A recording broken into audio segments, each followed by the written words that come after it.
മാന്യപ്രേക്ഷകർക്ക് സ്വാഗതം. പുസ്തക വായനയിൽ ഇന്ന് ഇന്റെപ്പൂപ്പാക്കൊരു ആനയുണ്ടായിരുന്നു എന്ന നോവലിന്റെ തുടർച്ച. അവൾ മന്ദഹസിച്ചു. അവൾക്ക് കരച്ചിൽ വന്നു. അവൾ ചിരിച്ചു. മുഖം സാധാരണ മട്ടിൽ ആക്കിയിട്ട് അവൾ അയൽപക്കത്തേക്ക് നടന്നു. ഹൃദയം നന്നായി തുടിക്കുന്നുണ്ടായിരുന്നു. നിസാർ അഹമ്മദിന്റെ നോട്ടം അവളിൽ പതിഞ്ഞു. സന്തോഷകരമായ ഒരു നോട്ടം. അവൾ തീ വാങ്ങി. ഐഷയോട് അവളുടെ ഉമ്മയോടോ വർത്തമാനം പറയാൻ കുഞ്ഞുപാത്തുമ്മ നിന്നില്ല. വേഗം തിരിച്ചു വരുന്ന വഴിക്ക് നിസാർ അഹമ്മദ് വിളിച്ചു. ഓയ്! ആ വിളി അവളുടെ ആത്മാവിലൂടെ ഒന്ന് മിന്നൽ പായിച്ചു. മുന്നോട്ട് ഒരടി പോലും വെക്കാൻ കഴിയാത്ത അവൾ നിന്നു പോയി.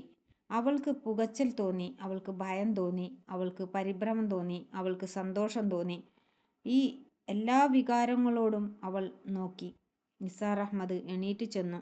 എനിക്ക് ശകലം തീ വേണം എന്ന് പറഞ്ഞു തീക്കൊള്ളി അങ്ങ് വാങ്ങി. എന്നിട്ട് ഒരു സിഗരറ്റ് കത്തിച്ചു. കുഞ്ഞുപാത്തുമ്മ നിസാർ അഹമ്മദ് പറഞ്ഞു, നമ്മുടെ ആ കുരുവിയില്ലേ, അത് എൻ്റെ അടുത്ത് വന്നു കുഞ്ഞുപാത്തുമ്മയ്ക്ക് സുഖമാണോ എന്ന് ചോദിച്ചു. ഞാൻ പറഞ്ഞു, ഏതോ ഇഫിരീത്തിനെ ഓടിക്കാൻ അവളൊരു സൂട്ട്കേസ് കഴുത്തിൽ കെട്ടിത്തൂക്കിക്കൊണ്ട് നടക്കുകയാണ്. തീ താ, കുഞ്ഞുപാത്തുമ്മ പറഞ്ഞു. ഓ, നിനക്കെന്തു പറ്റി? എൻ്റെ കരളിൽ വേദന. അത് കഴുത്തിൽ കെട്ടിയാൽ മാറുമോ? തീ താ. നീ എഴുത്ത് പഠിച്ചിട്ടില്ലേ?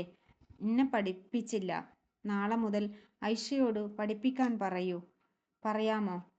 എന്നാ തുട്ടാപ്പി കളിപ്പിച്ചു. ലുട്ടാപ്പി നിന്നെ കളിപ്പിക്കുകയാണെങ്കിൽ ഞാൻ അവളെ 2000 കഷ്ണമാക്കി.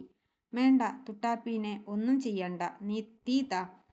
ലുട്ടാപ്പിയോട് ഞാൻ പറയാം കേട്ടോ. ഒരു കണക്കിൽ അവൾ തീ വാങ്ങി. ഓടണമെന്ന് തോന്നി. അവൾ പതുക്കെ നടന്നുപോയി. ലോകം ഒരു പുതുവെളിച്ചത്തിൽ കുളിച്ചു നിൽക്കുകയാണ്. എല്ലാറ്റിനും ഭംഗി അധികരിച്ചതുപോലെ. അവൾക്കെല്ലാറ്റിനോടും കൂടുതൽ കൂടുതൽ സ്നേഹം. ഒരു എറുമ്പ് അവളെ കടിച്ചപ്പോൾ വേദനയോടെ എറുമ്പിനോട് കുഞ്ഞുപാത്തുമ്മ പറഞ്ഞു, നിന്നെ കടിച്ച പോലെ നീ എല്ലാരെയും കടിച്ചല്ലേ. അവൾ അതിനെ നുള്ളിയെടുത്തു താഴെ വെച്ചു. അവൾക്ക് രാത്രി ഏറ്റവും മനോഹരമായി തോന്നി. ഉമ്മയും ബാപ്പയും കൂർക്കം വലിച്ചുറങ്ങിയിട്ടും അവൾക്കുറക്കം വന്നില്ല. അവൾ നിസാർ അഹമ്മദിനെ ഓർത്തു മന്ദഹസിച്ചു. പരിഭവം പറഞ്ഞു. തലയണിയിൽ നുള്ളി. എന്തോ?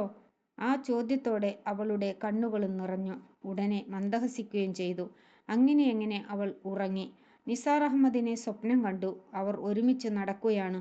പിറ്റേ ദിവസം ഉച്ചക്ക് ഊണ് കഴിഞ്ഞ് അങ്ങനെ മുറ്റത്ത് നിൽക്കുമ്പോൾ ഐഷ കയ്യിൽ വലിയ ഒരു പത്തലും കക്ഷത്തിൽ 1-2 പുസ്തകങ്ങളുമായി വന്നു. ഗൗരവത്തിൽ കുഞ്ഞുപാത്തുമ്മയെ വിളിച്ചു. എന്തിനാണെന്ന് അവൾക്ക് മനസ്സിലായില്ല.